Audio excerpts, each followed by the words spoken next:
In the annals of cinematic history, there are masterpieces, there are duds, and then there's Mortal Kombat, Annihilation, a film so gloriously misguided that it loops back around to being something. If Mortal Kombat, 1995, was a valiant attempt to bring video game lore to the silver screen, its sequel was a fever dream seemingly conceived by someone who thought plot and special effects were optional upgrades. Let's dive into the opening moments where the film wastes no time throwing us into chaos. Remember how the first movie ended triumphantly with Earthrealm victorious? Annihilation gives you a firm "forget that" and immediately drops a CG tornado of nonsense in your lap. Shao Kahn descends from the sky like he's late for a WWE match, shouting declarations about merging realms that feel less like threats and more like the writer's Google Translate experiment gone awry. Speaking of Shao Kahn, let's take a moment to appreciate his unique vibe. While the character is supposed to be the epitome of intimidating villainy, Brian Thompson's performance feels like a suburban dad trying way too hard at his first LARP event. With a voice that vacillates between menacing growl and mildly annoyed insurance agent, Kahn sets the tone for a film that never quite knows how to take itself seriously, or why it should. The characters we loved from the first movie are mostly here, or at least vaguely recognizable versions of them.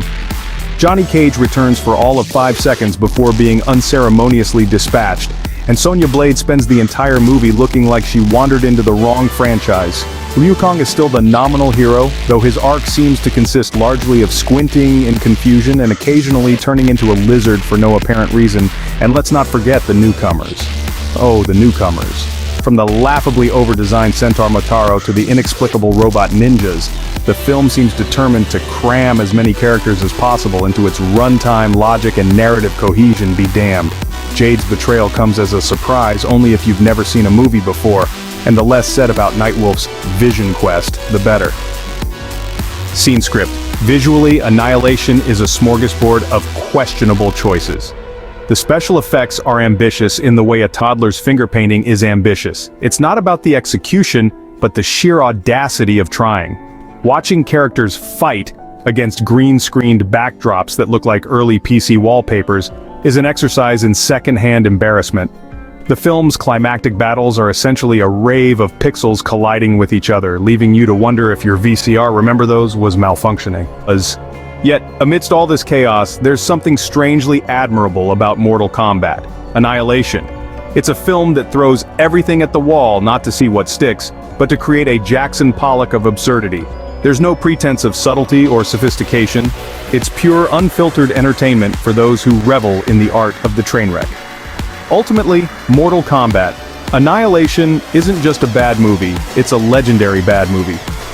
It's the cinematic equivalent of watching someone try to juggle flaming swords while riding a unicycle. You can't look away, even as disaster unfolds. And in a strange way, that makes it perfect. After all, isn't the essence of Mortal Kombat embracing the ridiculous? If so, then Annihilation isn't a failure, it's a flawless victory. Thanks for watching. Make sure to like, share, and subscribe. Quirky Critic signing out.